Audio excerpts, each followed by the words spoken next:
शिव महापुराण की कथा कहती है, भगवान शंकर का चरित्र कहता है, यदि एक बेलपत्र आपके हाथ में रखा हुआ है और आप श्री शिवाय नमस्तुभ्यम का जप कर रहे हो, आप नमः शिवाय का जप कर रहे हो, रिटर्न नहीं आ रहा है, आप पंचाक्षर मंत्र का जप कर रहे हो, आवाज बाहर बाहर की खुल रही है, अंदर की नहीं खुल रही, पंचाक्षर मंत्र का जप कर रहे हो, आप षडाक्षर मंत्र का जप कर रहे हो, आप राम नाम कृष्ण नाम का जप कर रहे हो, आप शिव नाम का जप कर रहे हो, तो यदि आपके हाथ में बेलपत्र है, आपके हाथ में अगर बेलपत्र है और यदि आपने एक मंत्र केवल एक ही बार बोला है तो भी वो मंत्र 1008 बार गिना जाता है, बेलपत्र को हाथ में पकड़कर मंत्र का जप। चलो इस बात को छोड़ो, तुम एक अपनी प्रैक्टिकल बात को स्मरण करो, ये बात अब तुम्हें बाद में समझाते, पहले समझो। आपके भीलवाड़ा में कभी यज्ञ हुआ? कोई सा भी यज्ञ हुआ, छोटा बड़ा कैसा भी यज्ञ हुआ, बोलो बोलो, जम के बोलो। हुआ? परिक्रमा करी? जम के तो बोलो, करी, ठीक है। तुलसी जी की कभी परिक्रमा करी? पीपल के वृक्ष की परिक्रमा करी? बट वृक्ष की परिक्रमा करी? आंवले के वृक्ष की परिक्रमा करी? किसी भी देवता की जब हम परिक्रमा करते हैं, तुलसा जी की करें, पीपल की करें, व्यासपीठ की करें, भागवत जी की करें, या किसी की भी 108 जब परिक्रमा करते हैं तो अपने हाथ में एक चिरौंजी का दाना रख लेते हैं, गेहूं का दाना रख लेते हैं, या चावल का दाना रख लेते हैं, या पंखड़ी रख लेते हैं, या पुष्प रख लेते हैं, या अपने हाथ में बादाम रख लेते हैं, किशमिश रख लेते हैं, कोई भी 108 सामग्री हम अपने हाथ में रख लेते हैं। कभी किसी से पूछा तुमने कि परिक्रमा करते समय ये 108 सामग्री जो हम चढ़ाते हैं अपने हाथ में लेकर घूमते हैं और घूमने के बाद वहां थाली में चढ़ा देते हैं, इसका फल क्या है? कभी किसी से पूछा? तुलसी जी की परिक्रमा कर रहे हैं और तुलसी जी की परिक्रमा करने में हम हाथ में दाना पकड़े हैं, परिक्रमा कर कर और उस दाने को वहां चढ़ा दिए, उसका फल क्या है? व्याघ्रपाद ऋषि की कथा कर रही है, व्याघ्रपाद ऋषि की कथा कर रही है। जब भगवान का कोई तप करा जाता है या भगवान की कोई परिक्रमा करी जाती है, अपने हाथ में अगर कोई सामग्री, कोई तुलसी का दल, कोई माला, कोई बेलपत्र जब हम पकड़कर उस तप को करते हैं, मंत्र को जपते हैं या परिक्रमा करते हैं, तो एक परिक्रमा भी यदि हमने बेलपत्री को पकड़कर एक यज्ञ की परिक्रमा करी तो वो 1008 परिक्रमा के बराबर हो जाती है।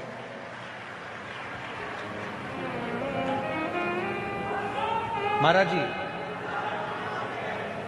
विष्णु पुराण में वर्णन लिखा हुआ है और स्कंद पुराण में लिखा है, 1.25 मन सोने के सिंहासन में शालिग्राम भगवान को रखकर, 1.25 मन सोने का छत्र लगाकर, 1.25 मन सोने के चमड़ चढ़ाकर किसी ब्राह्मण को दान करते हैं, उतना पुण्य एक बेलपत्र किसी को देने से प्राप्त हो जाता है।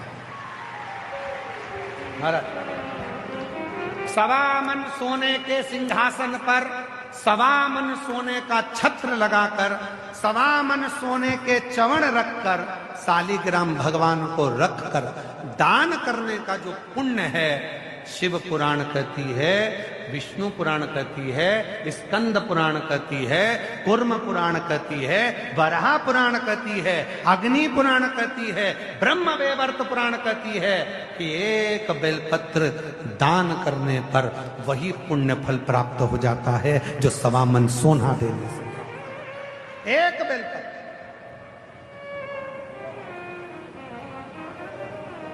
हमारी जीजियां कई बार कहती हैं, महाराज हम माला पकड़ के नहीं बैठ सकते, हम बहुत समय तक जप नहीं कर सकते। हम भी नहीं कर सकते, तुम काय को करते हो? कौन कह रहा है करो? काम करो, घर का परिवार संभालो, बच्चे संभालो, कुटुंब संभालो, रिश्ते संभालो, नाते संभालो, सबको संभालो, और जब मौका मिल जाए शिव जी के मंदिर में जल चढ़ाने जाओ, उन्हीं पे चढ़ी हुई बेलपत्र उठा लो, धो लो, बाबा को बड़े प्रेम से श्री शिवाय नमस्तुभ्यं, श्री शिवाय नमस्तुभ्यं। उसको धोकर धीरे धीरे उसको जल से धो, साफ करो, श्री शिवाय नमस्तुभ्यं, श्री शिवाय नमस्तुभ्यं। बस जितनी देर बेलपत्र हाथ में रहेगी तुम मंत्र जप रहे हो, नमः शिवाय कर रहे हो, ओम नमः शिवाय कर रहे हो, राम कर रहे हो, कृष्ण कर रहे हो, श्री शिवाय नमस्तुभ्यं का जप कर रहे हो। जितनी देर तुम्हारे हाथ में बेलपत्र है, तुम जितनी देर तक भगवान का नाम ले रहे हो, वो हजार हजार हजार गुना बढ़ता चले जा रहा है। एक मंत्र तुम्हारा 1008 बार, एक मंत्र तुम्हारा 1008 बार।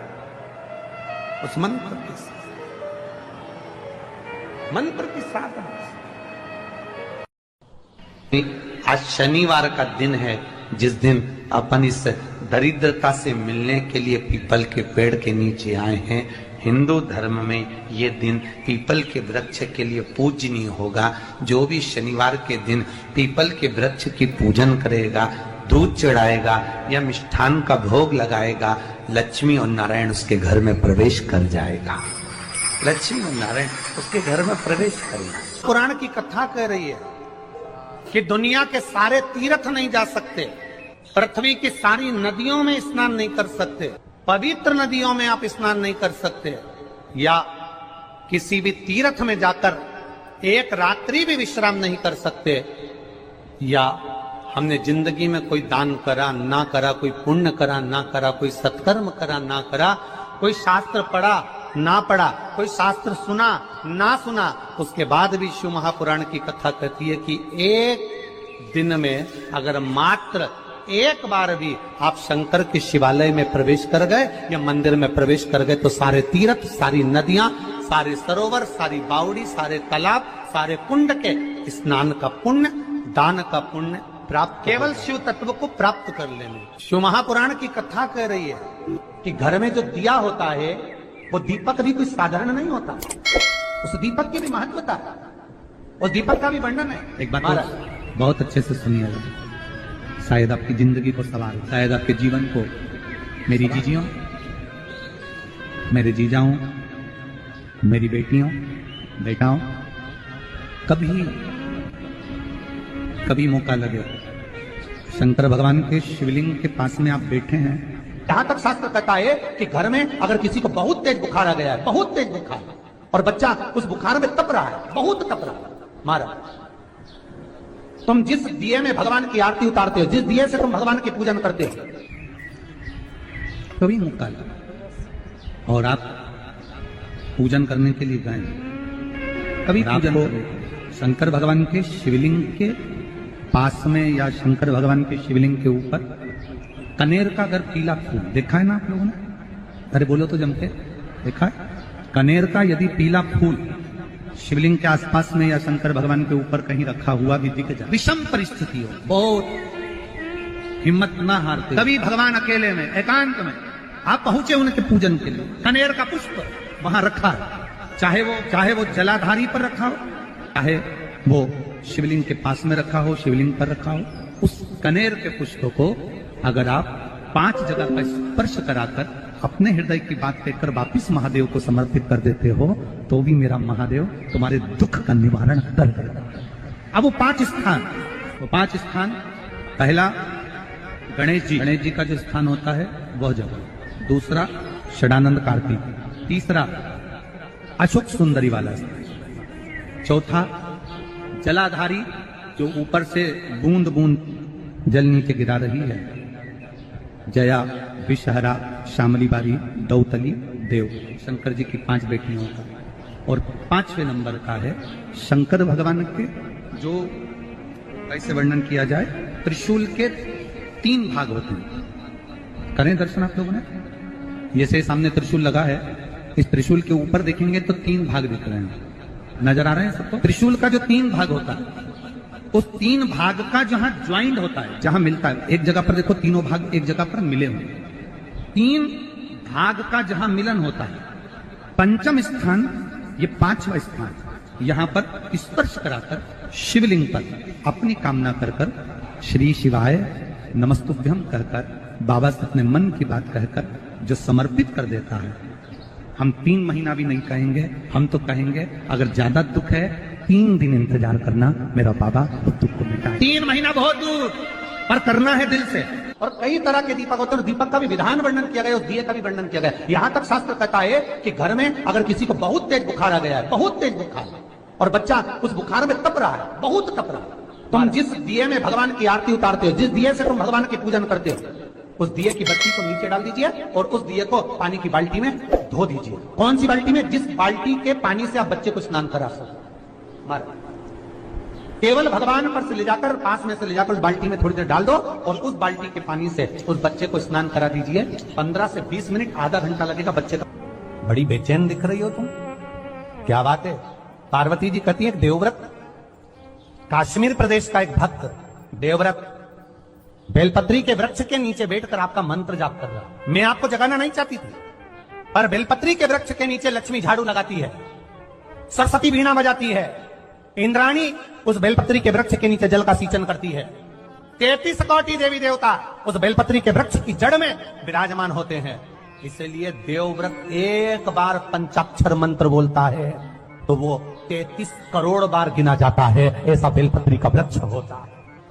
बेलपत्री के वृक्ष के नीचे एक बार अगर भगवान का नाम लिया जाता है तो वो 33 करोड़ बार, 33 कोटि बार गिना जाता है। एक मंत्र केवल नमः शिवाय, ओम नमः शिवाय, नमः शिवाय, ओम नमः शिवाय। फिर वही वाली बात आ गई जो पहले कथा में कहा, अपने लिए अच्छा वाला घी छाट के लाना, अच्छी कंपनी का लाना, और जब यज्ञ करने बैठे, पूजन करने बैठे, हवन करने बैठे, भगवान का कोई पाठ पूजन करवाई, पूजा वाले दुकान पे बोलना कि पूजा का घी चाहिए। तो वो पूजा का सामान बेचने वाला भी चतुर था, उसने पूजा का ही घी दिया। तो इन्होंने पूछा भैया ये घी कितने का? तो क्या 80 रुपए का? तो 80 रुपए का आधा किलो? तो क्या पूजा का है? भारत की भूमि पर इस मृत्यु लोक में, पूरे विश्व में ऐसे कई घर हैं जिनके घर में गुजारा करने के भी आफत है, पहनने के कपड़े नहीं, किसी के यहां पर भोजन नहीं, किसी के यहां जमीन नहीं, किसी के यहां दुकान नहीं, कोई पूरी जिंदगी किराए के मकान में निकाल देता है। नहीं, मेरा एक निवेदन है, इस कथा को जितने छत्रपति संभाजी नगर के श्रोता भाई बहन श्रवण कर रहे हैं उनसे निवेदन करूंगा, आप हाथ का ठेला लगा रहे हो, सब्जी का ठेला लगा रहे हो, फल का ठेला लगा रहे हो, धक्के की जिंदगी जी रहे हो, दरवाजे पर बैठे हो, कहीं ना कहीं तुम दास्य भाव की जिंदगी जी रहे हो, तकलीफ में जिंदगी जी रहे हो, बहुत दुख की जिंदगी जी रहे हो, बहुत कष्ट की जिंदगी जी रहे हो, उनसे केवल निवेदन करूंगा 3 महीने 2 जगह पर जल चढ़ाना प्रारंभ कर दीजिए, केवल 3 महीने। एक शंकर भगवान के शिवलिंग पर, दूसरा बेलपत्री के पेड़ के नीचे, 2 जगह पर जल चढ़ाना 3 महीने लगातार चालू कर दो, बाबा तुम्हारा हाथ पकड़कर तुम्हें उन्नति की सीढ़ी पर चढ़ा देगा। हमें कोई चमत्कार करना नहीं आता, और ना हम कोई तंत्र विद्या या मंत्र विद्या जानते हैं, ना हमारे पास में बेल है, ना हमारे पास में भभूति है, हमारे पास में तो केवल शिव का नाम है। आप श्री शिवाय नमस्तुभ्यम बोलो, ओम नमः शिवाय बोलो, नमः शिवाय बोलो, चाहे महामृत्युंजय मंत्र बोलो, उसका स्मरण करते करते भगवान शंकर के शिवलिंग पर जल, और उसी पात्र में जो जल तुमने शंकर जी को चढ़ाया उसमें से बचा हुआ थोड़ा सा जल बेलपत्री के पेड़ के नीचे चढ़ाना प्रारंभ कर दो। अलग से बेलपत्री के पेड़ के नीचे चढ़ाने के लिए अलग से लोटा भर के जल जरूरत नहीं पड़ेगी। जो तुमने शिव जी को जल चढ़ाया, जो तुमने देवाधिदेव महादेव को जल चढ़ाया, बस उसी पात्र का जल शंकर जी को चढ़ाओ, उसमें से बचा हुआ थोड़ा सा जल बेलपत्री के वृक्ष के नीचे चढ़ाना प्रारंभ करना। कौन सा बेलपत्री का वृक्ष? जिसकी छाया आपके ऊपर आ रही है। शिव महापुराण बड़ी सुंदर बात कहता है, ध्यान दीजिएगा। जिस बेलपत्री का पौधा तुम्हारे सिर का, और ये दोनों हाथ ऊपर कर लो, अपन खड़े हुए और खड़े होकर दोनों हाथ ऊपर करे, इतना बड़ा बेलपत्री का पौधा है उस बेलपत्री के पौधे की पत्ती को कभी तोड़कर शंकर जी को नहीं चढ़ाना चाहिए। ध्यान रखना। कितना बड़ा पौधा, आप खड़े हो जाओ और खड़े होने के बाद आपका हाथ ऊंचा कर लेना। इतना बड़ा पौधा है, उस पौधे की पत्ती बेलपत्री को तोड़कर शंकर भगवान को कभी नहीं चढ़ाना। शंकर भगवान को उस बेलपत्री को, उस वृक्ष की पत्ती को तोड़ना चाहिए जो वृक्ष तुम्हारे हाथ से थोड़ा सा ऊंचा हो, जिसके लिए तुम्हें हाथ और ऊंचा करना पड़ रहा हो।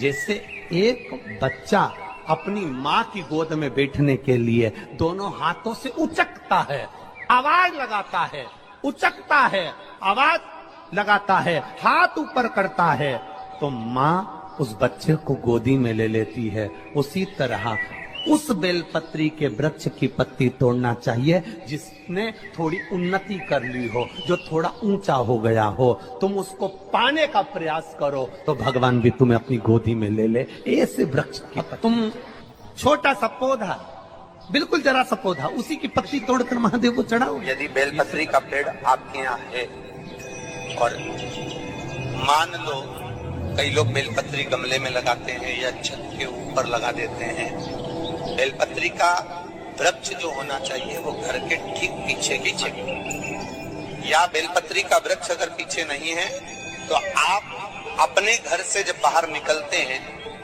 तो राइट हैंड की ओर बेलपत्री का वृक्ष होना। आप जब घर से प्रवेश कर रहे हैं, बाहर की ओर निकल रहे हैं, वो सुख का अनुभव करें। यदि घर से निकलते समय बेलपत्री का पेड़ लेफ्ट में अगर आता है, आप जिस घर से निकल रहे हो लेफ्ट में अगर बेलपत्री का पेड़ आता है तो आप 1 रुपए कमाएंगे, 1.25 रुपए खर्च होगा, पैसा हाथ में टिकेगा नहीं। घर में 10 लोग भी कमा रहे हैं तो पैसा घर में दिखेगा नहीं, आएगा जरूर, सारे काम होंगे पर टिकेगा नहीं।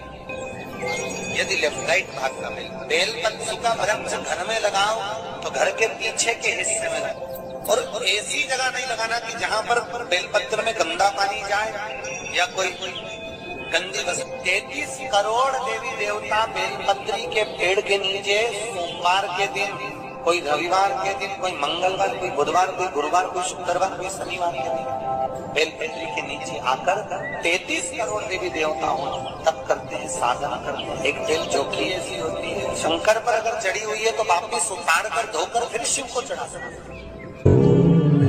किसी व्यक्ति से कोई काम करवाना है, वो काम नहीं कर रहा, कोई फाइल आगे नहीं बढ़ रही है, कोई कार्य अटक रहा है, या फिर कहीं रुपया पैसा अटक गया हो, नहीं निकल रहा हो, तो एक जल के पात्र में जल भरकर 5 बेलपत्री शिव जी को समर्पित कर कुंदकेश्वर महादेव का नाम लेकर एक सफेद पुष्प बेलपत्री के ऊपर जो शिव जी को चढ़ाई है उस पर समर्पित कर जल जो लेकर गए हो, अपनी उस कामना को कर कि मेरा ये कार्य अटक रहा है, ये कार्य नहीं हो रहा, कुंदकेश्वर महादेव का नाम लेकर धीरे धीरे जल की धार चढ़ाइए। और एक बात हमेशा याद रखना, फिर निवेदन कर रहे हैं, अच्छे से समझ लेना, शंकर जी पर जब जल चढ़ता है, शिव जी का जब अभिषेक होता है, शंकर जी पर जब जल चढ़ाया जाता है, दूध चढ़ाओ, जल चढ़ाओ, कुछ भी चढ़ाओ, पर एक बात का स्मरण अपने जीवन में होना कि इतने ऊपर से मत चढ़ाना कि जल चढ़े और छींटे आपके ऊपर। बहुत ध्यान दीजिएगा। हाँ, तो यहाँ तक वर्णन करा गया है कि शंकर जी का जल चढ़ा हुआ जहां से बहकर जाता है ना, उसको लांगा तक नहीं जाता। यहाँ लांगते हैं क्या? नहीं ना, परिक्रमा भी करेंगे तो वहीं से लौट कर वापिस उधर देंगे। शिव जी का जहां से जल बहकर जा रहा हो, चढ़ा हुआ जल जहां से बहकर जा रहा हो, उसको लांगा तक नहीं जाता। और कई लोग बड़े बड़े आनंद में शंकर जी पे इतनी ऊपर से जल चढ़ाएंगे तो वो छींटे पूरे अपने ऊपर आना चाहिए, शरीर पर आना चाहिए। नहीं, उसका दोष है हमारा, उसका दोष। आप भगवान को अगर जल चढ़ाओ, दूध चढ़ाओ, तो मान लो अगर जैसे एक सरल भाषा में समझ लो और अच्छे से, कि जैसे ये शिवलिंग है शंकर जी का, ये शिवलिंग है, और आप जल चढ़ा रहे हो तो इतनी ऊपर से छोड़ोगे तो पानी का छींटा तो अपने ऊपर आएगा, पर वही जल, वही दूध, वही सामग्री आप शिवलिंग से थोड़ी सी दूरी बनाकर अगर आप समर्पित करेंगे तो बाबा उसको स्वीकार भी करता है और आनंद की अनुभूति भी होती है। कार्य में सिद्धता। जो तुमसे कहे कि मेरे घर में लक्ष्मी नहीं है, मैं बहुत डिप्रेशन में चल रही हूं, बहुत टेंशन है, बहुत तकलीफ है, बहुत कष्ट है, बहुत कष्ट। प्रत्येक महीने शिवरात्रि आती है, पंचांग में कैलेंडर में लिखी होती है।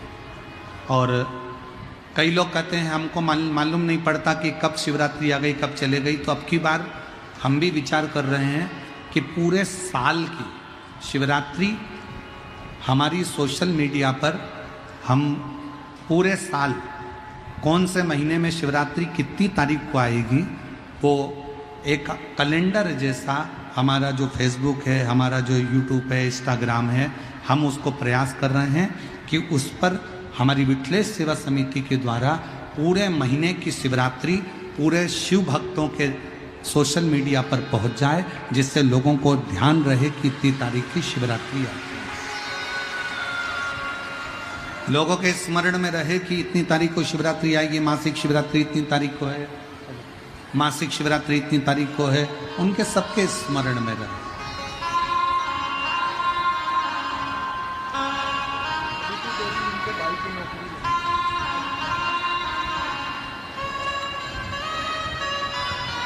आपके भाई को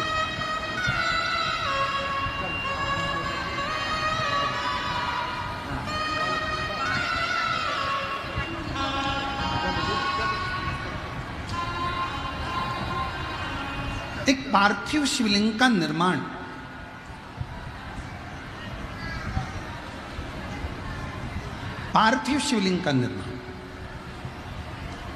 महाराज प्रत्येक घर में हर महीने, भले गमले में करो, थाली में करो, पूजन के स्थान पर करो, पर पार्थिव लिंग का निर्माण होना चाहिए प्रत्येक महीने। और फिर निवेदन करें, जिसकी जिंदगी में कर्जा ही कर्जा डूबा हुआ है, कर्जे में लदा लूम हो और कोई उन्नति हो ही नहीं रही, बहुत कष्ट में हो गए, तो प्रदोष के दिन बेलपत्री के वृक्ष के नीचे दीप लगाएं, शिव जी के मंदिर में जाकर दीप लगाएं और अपने घर के दरवाजे पर दीप लगाएं। प्रदोष के दिन बेलपत्र के वृक्ष के नीचे लगाया गया दीपक, शिव मंदिर में लगाया गया दीपक और अपने दरवाजे पर लगाया गया दीपक, ये तीनों जब एकाग्रित भाव से दीप लगाए जाते हैं तो ब्रह्मा विष्णु महेश हमारे कार्य की सफलता देते ही हैं। उसमें अटकल नहीं है, उसमें तकलीफ नहीं है।